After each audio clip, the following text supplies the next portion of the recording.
Good morning, Colorado. Kyle Danielson here, and welcome to Wildcats Canyon. In today's adventure, my fiance Jenna and I are going out into the wilderness to do some camping. And guess what? We're riding a train to get there. We're going to be doing lots of fun things this weekend, so stick around for our adventure. You're not going to want to miss this.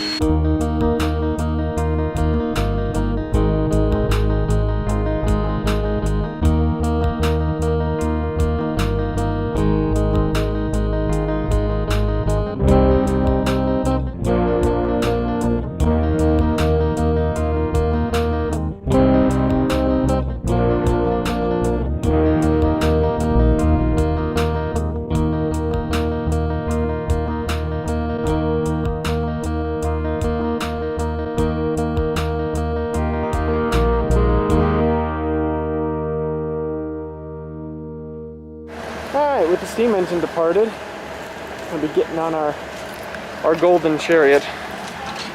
Head on up, sweetheart.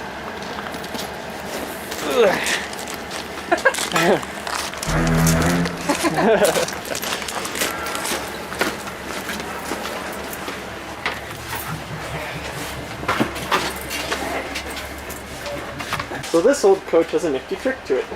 These are flop over seats. So if you want to face backwards for any given reason, well, that's how you do it. Or you can do what we're doing and just stuff on one seat and then we're just seated on the other. Takes a lot of stuff to go camping.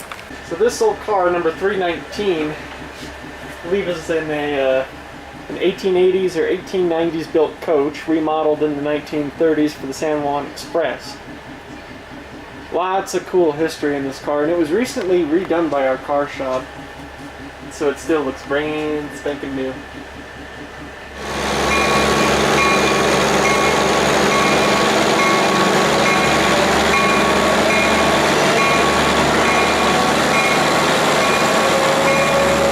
So just like the folks back in the 1880s, we're taking the train from point A to point B.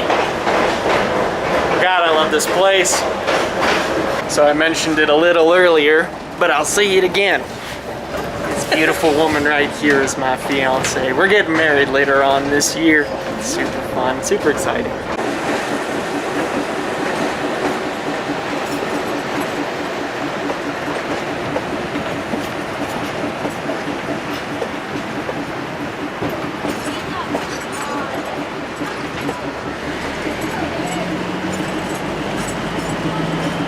When I'm not working at the railroad, I'm riding the train. But that just allows me to become a tourist for a day.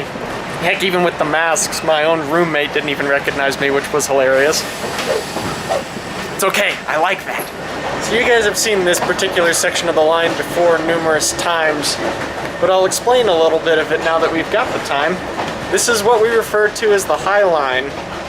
A very narrow stretch of track that's been blasted out of the hard granite here. It was the only way for the railroad to get north.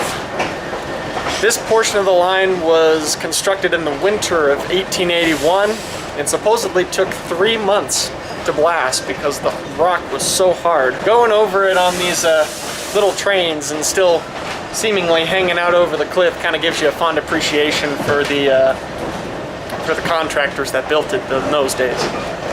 So this is the other Kyle. There's two Kyles here at the railroad, and this is the other one. Hi! It's almost a paradox thing for the two Kyles to exist in the same space. It's a wonder time and space hasn't collapsed now. Kyleception.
Alright, leaving our steel seed, which means get rid of that stupid thing. Yeah, right? Go find a spot to set up camp, and then we're gonna get right into gold panning because today's my birthday! And that's all I wanted to do today. So that's what we're gonna do. Time to set up camp. Hi, it's me. This video was filmed back in July of 2020. I did not mean to delay it for this long. However, I did have a couple of important things happen in my life. I moved, I got married, I got settled into a new position at my job, and the YouTube channel kind of went by the wayside. I wanted to jump in, touch base with you, let you know that I'm back in the game, and expect more regular uploads coming in the future. Now I've kept you long enough. Enjoy the rest of the video. Tent done. Down to the riverbed I go. While my sweetheart sets up camp. She's so good to me. Of course, it is my birthday, so that might play a part in it. So we're gonna just start looking for gold right now. Alright, I'm gonna be optimistic about this area. You see this metal. Gold tends to settle where metal is. So we're gonna try, ooh, yeah, big piece of metal right there. Could have been an old can. We're gonna start right here.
Oh gosh, that's very hard to see on camera.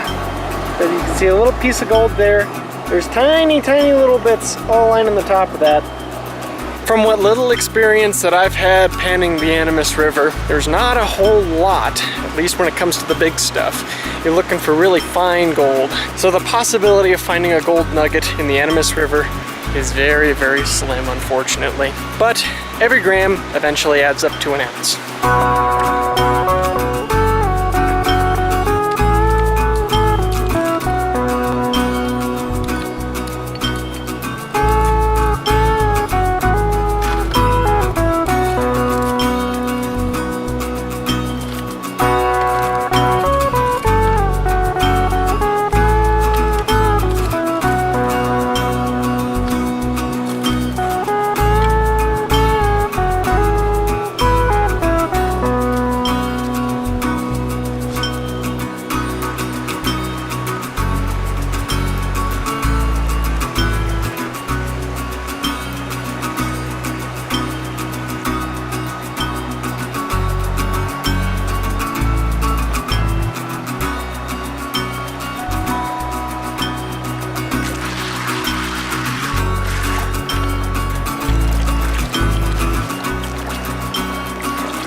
And this pan had probably the most amount of gold that I've seen all day in a single pan.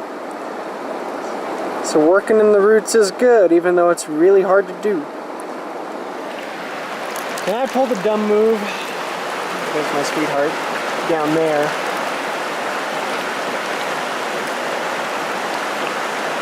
Isn't she beautiful? Oh, my snuffer bottle's somewhere back there. So I'm gonna have to go get that. Darn it. Snuffer bottle retrieved. Now all that I gotta do, squeeze some of this water out. And then go up here where the gold is and just suck it all up. So if you can see it there on the tip of my finger, this river sometimes yields you a little garnet. I'm not much of a collector with the garnets. That's more Jenna's forte. But I still think it's cool. They're really heavy as well, so they're bundled in with the gold and the black sand when you're panning it all out. And there it is underwater. You can see how brilliant red that is. Beautiful. Just needs to be about 15-20 times bigger. Lots of little tiny pieces of gold. You see that orangish one there? It's rusted.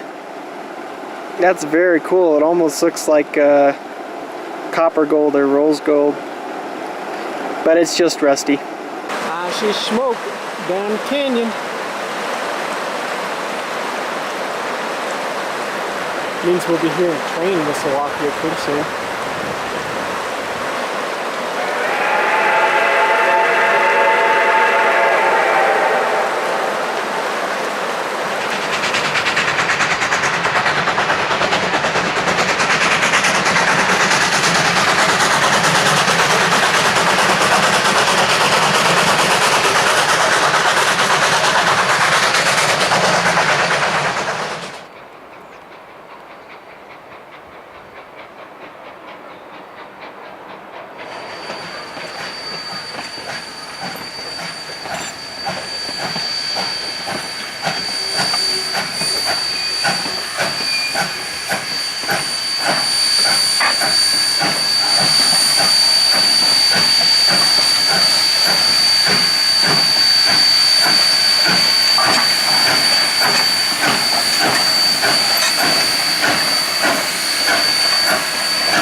Finding anything?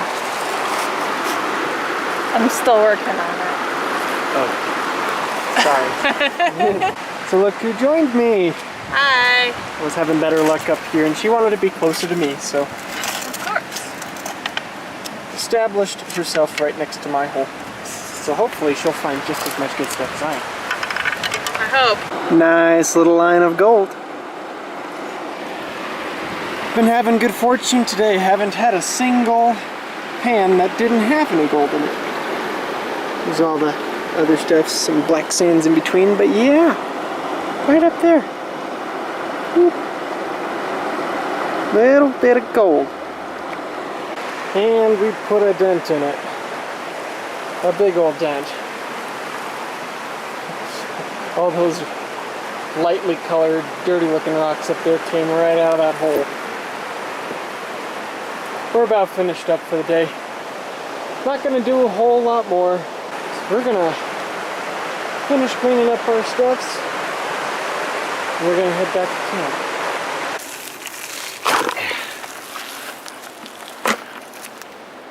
Home sweet home. We're gonna relax for a little bit. Oof.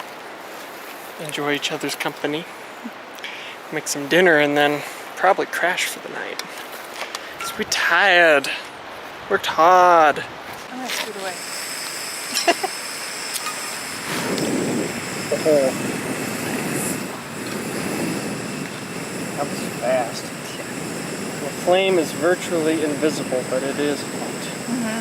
Sweet. Yes. It works. Time to cook some soup. Ooh. Well, work doesn't stop just because you go back to relax. I bought myself one of these guys. a Sawyer Mini. It's a filtration straw. That's what it is. Comes with the little baggie that you can squeeze. But you can also attach a regular old water bottle to it. This was ranted and raved about with the last set of people that we went camping with, Dakota and Allie. They had one of these things, and they drank water out of Cascade Creek the entire time that we were there. So I'm gonna give her a shot. And just like that, cool, clear water directly from the Animas River, supposedly the most toxic river in southwestern Colorado. Hashtag Gold King mine spill. No, it's really clear, and I did taste a little bit of it. Oh, it's nice. Plus I got a little bit more left in the baggie. I can use it to boil water and do dishes. If you don't completely trust a water filtration device to do the job, you can always buy purification tablets and boil the water. Take all the impurities out of it if you do those steps. Personally, I trust this life straw to do its job. Anyways, figured I'd do a first for this channel. You guys have been seeing me get gold, but you don't really know how much I get at the end of the day. I got a little pan full of gold to show you. So this is what about 6 hours worth of work is gonna get you here on the Animas River. It's not a lot, but as I said earlier, every gram adds up to an ounce. Whew, well, that was a full day. Train ride, bunch of gold panning, home cooked meal over a little fire. I am wiped out. So is Jenna. That about wraps it up for this video, folks. I hope you had just as much fun as we did out there, and thanks for joining me on my birthday. God bless y'all. You have a good night.